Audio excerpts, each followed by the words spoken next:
Si alguien te preguntara quién inventó el microchip, probablemente pensarías en Silicon Valley, en Intel, quizá incluso en Apple. Pero ninguno de ellos existía cuando nació el invento que hizo posible los ordenadores modernos, los teléfonos móviles e incluso la inteligencia artificial.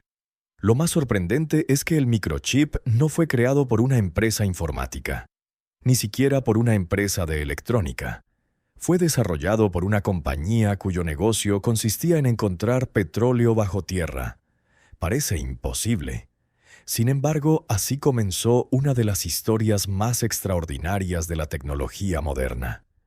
Una empresa que pasó de buscar yacimientos de crudo a crear el componente que hoy se encuentra dentro de prácticamente todos los dispositivos electrónicos del planeta. Esta es la historia de Texas Instruments. Todo comenzó en 1930, en plena Gran Depresión. Mientras Estados Unidos buscaba desesperadamente nuevas reservas de petróleo, dos ingenieros fundaron Geophysical Service Incorporated, o simplemente GESI. Su idea era revolucionaria. En lugar de perforar al azar, utilizarían explosiones controladas para enviar ondas sísmicas al subsuelo. Analizando el eco de esas ondas, podían detectar dónde era más probable encontrar petróleo. Era como realizar una radiografía de la Tierra décadas antes de que existieran los modernos sistemas de exploración. Durante años, ese fue su único negocio. Pero sin darse cuenta estaban desarrollando algo mucho más valioso: instrumentos electrónicos cada vez más precisos. Y aquella experiencia acabaría cambiando por completo el destino de la empresa. La guerra que cambió su futuro. En 1941, el ataque a Pearl Harbor llevó a Estados Unidos a la Segunda Guerra Mundial. Como miles de empresas del país, GSI tuvo que adaptarse rápidamente. Los equipos electrónicos que utilizaban para la exploración petrolera resultaron ideales para aplicaciones militares. En poco tiempo comenzaron a fabricar radares, sistemas de comunicación y equipos de detección para la Marina y el Ejército. La guerra transformó completamente la empresa. Sus ingenieros dejaron de pensar únicamente en geología. Ahora diseñaban tecnología. Y cuando terminó el conflicto, algunos directivos comprendieron que el verdadero futuro ya no estaba bajo tierra, estaba en la electrónica. El hombre que cambió el destino de la compañía. Uno de ellos era Patrick Haggerty. Ingeniero y antiguo oficial de la Marina, estaba convencido de que fabricar instrumentos electrónicos era un negocio mucho más prometedor que buscar petróleo. Su visión terminó imponiéndose. En 1951, Geophysical Service Incorporated cambió oficialmente su nombre por Texas Instruments, pero Haggerty quería ir mucho más lejos. Sabía que necesitaba atraer a los mejores científicos del país y puso sus ojos en Bell Labs, el laboratorio donde pocos años antes se había inventado el transistor. Contra todo pronóstico, logró convencer a uno de sus investigadores más brillantes. Su nombre era Gordon Till, y su llegada marcaría el inicio de una nueva era. El desafío del silicio. En aquellos años, todos los transistores se fabricaban con germanio. Funcionaban, pero tenían importantes limitaciones. Soportaban mal el calor y dificultaban la creación de dispositivos más pequeños y fiables.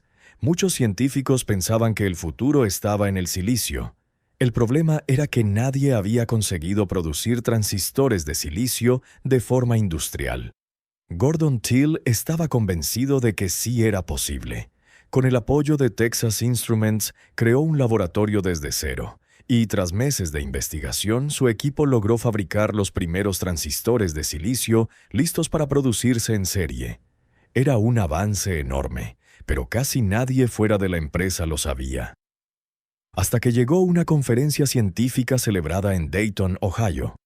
Mientras varios expertos explicaban que el silicio aún tardaría años en hacerse realidad, Gordon Till subió al escenario y pronunció una frase que dejó a toda la sala sin palabras.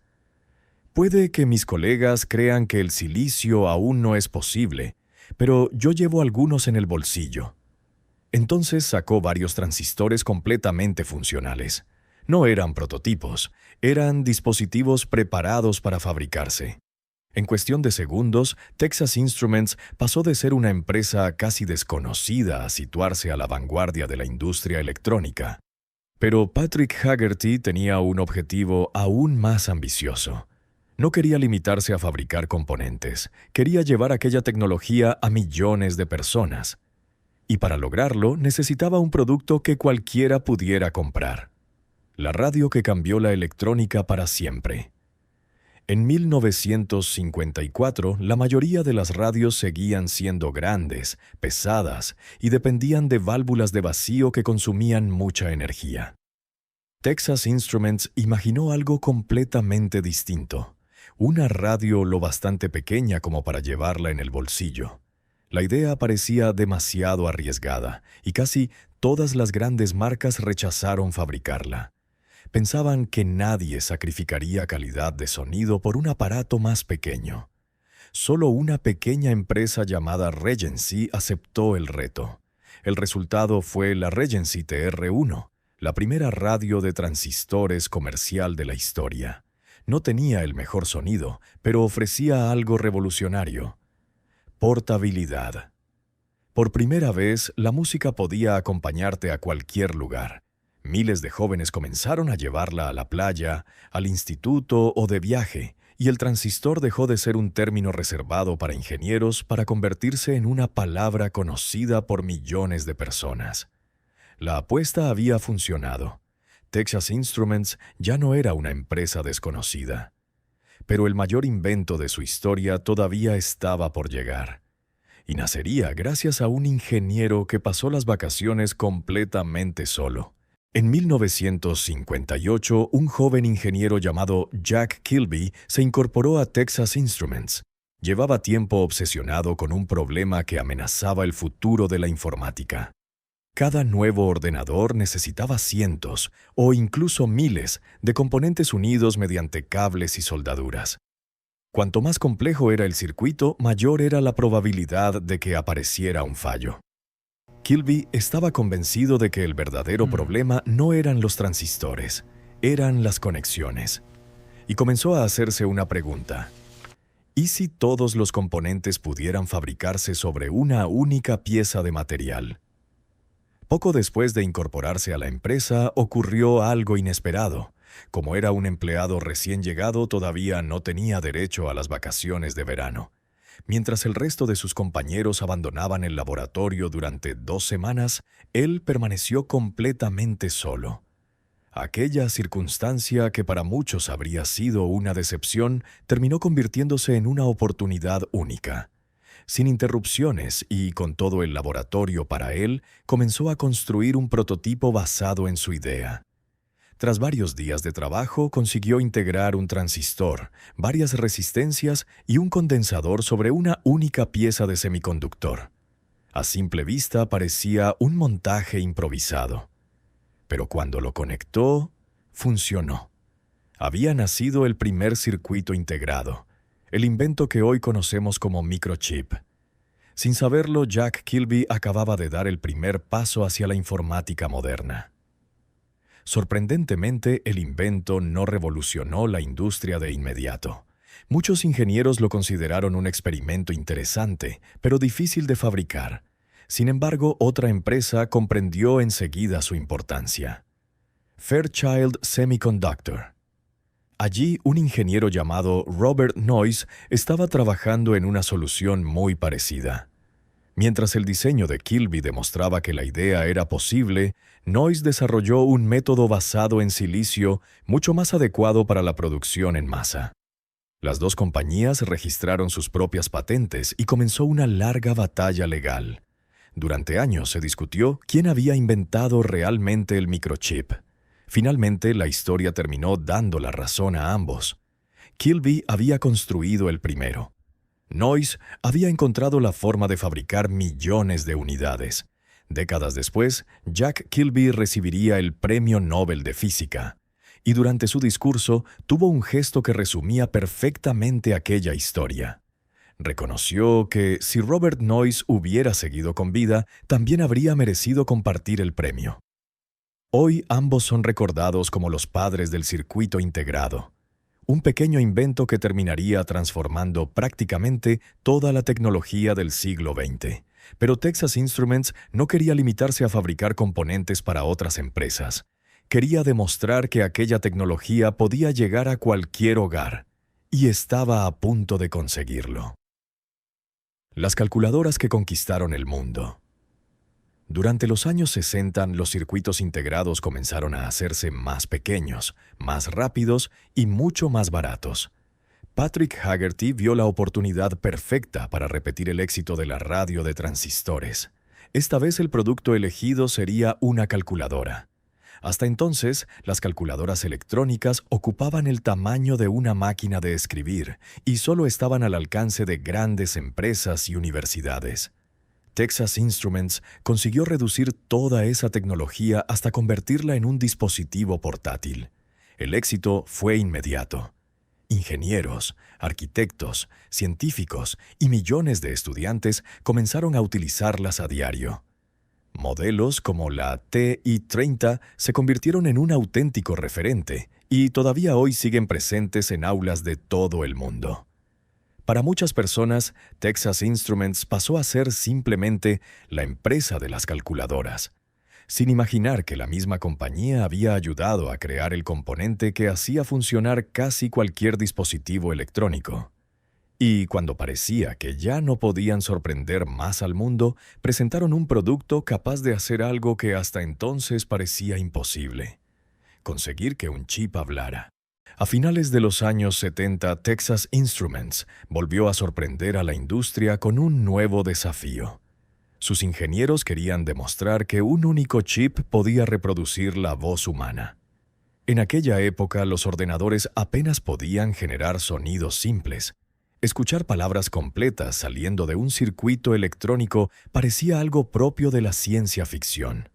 Después de meses de desarrollo, nació el Speak y Spell, un pequeño ordenador educativo de color naranja capaz de pronunciar palabras y ayudar a los niños a aprender a deletrear. Era mucho más que un juguete. Demostraba que un chip podía procesar y reproducir voz de forma autónoma. Su éxito fue enorme, pero alcanzó la fama mundial en 1982, cuando Steven Spielberg lo utilizó en la película E.T., el extraterrestre. Millones de personas vieron aquel pequeño dispositivo en la gran pantalla, y Texas Instruments volvió a convertirse en sinónimo de innovación. La compañía parecía imparable. Había revolucionado los transistores, inventado el circuito integrado y dominaba el mercado de las calculadoras. Pero justo cuando todo parecía ir perfecto, tomó una de las peores decisiones de su historia. A finales de los años 70, el mercado de los ordenadores personales empezaba a despegar. Texas Instruments no quería quedarse fuera. En 1979 lanzó el TI-99/4, uno de los primeros ordenadores domésticos de 16 bits. Sobre el papel parecía una apuesta ganadora. Sin embargo, la competencia era feroz. Empresas como Commodore comenzaron una agresiva guerra de precios, rebajando constantemente el coste de sus equipos. Texas Instruments respondió haciendo lo mismo. Cada nueva rebaja significaba vender ordenadores prácticamente sin beneficio, y en algunos casos perdiendo dinero con cada unidad vendida. La situación empeoró rápidamente. Aunque las fábricas seguían produciendo miles de ordenadores al día, las pérdidas no dejaban de crecer. En 1983, la compañía anunció pérdidas superiores a los $300 millones, provocadas casi por completo por su división de ordenadores. Poco después canceló definitivamente el TI-99/4A, liquidó el stock restante y despidió a miles de trabajadores. Paradójicamente, la empresa que había ayudado a crear el microchip estuvo a punto de desaparecer intentando vender ordenadores. Pero aquel fracaso también les obligó a tomar la decisión más inteligente de toda su historia: volver a los orígenes. En lugar de seguir compitiendo en un mercado cada vez más saturado, Texas Instruments decidió abandonar los productos de consumo y centrarse en aquello que hacía mejor que nadie. Fabricar chips no era un negocio tan visible como vender ordenadores o calculadoras. La mayoría de la gente nunca vería uno de sus semiconductores, porque estarían ocultos dentro de otros dispositivos, pero precisamente ahí estaba el verdadero negocio. Mientras otras empresas competían por vender el producto final, Texas Instruments se convirtió en uno de los principales proveedores de los componentes que hacían funcionar esos productos. Fue una decisión que cambió por completo el destino de la compañía. Con el paso de los años, millones de teléfonos móviles, automóviles, equipos médicos, satélites, sistemas industriales y dispositivos electrónicos comenzaron a incorporar chips diseñados por Texas Instruments, sin hacer ruido, sin grandes campañas publicitarias, pero presentes en casi todas partes. Resulta curioso pensar que todo comenzó con una empresa dedicada a buscar petróleo. Nadie podía imaginar que aquellos instrumentos utilizados para explorar el subsuelo acabarían conduciendo al desarrollo del transistor de silicio, el circuito integrado y algunos de los avances más importantes de la historia de la electrónica. Hoy, Texas Instruments ya no ocupa tantos titulares como otras compañías tecnológicas. Sin embargo, su influencia sigue estando presente en nuestra vida cotidiana. Cada vez que utilizas un teléfono móvil, cuando enciendes un coche moderno, cuando un satélite transmite información desde el espacio, o cuando un estudiante resuelve un problema con una calculadora científica, es muy posible que en algún lugar de ese dispositivo haya un chip diseñado por Texas Instruments, una empresa que nunca soñó con cambiar el mundo. Solo quería encontrar petróleo y terminó creando uno de los inventos que hicieron posible la era digital. Si te ha gustado esta historia y quieres descubrir el origen de otras compañías que cambiaron la tecnología para siempre, suscríbete al canal. Porque muchas veces las historias más increíbles no comienzan en un laboratorio, sino en el lugar donde nadie esperaba encontrarlas.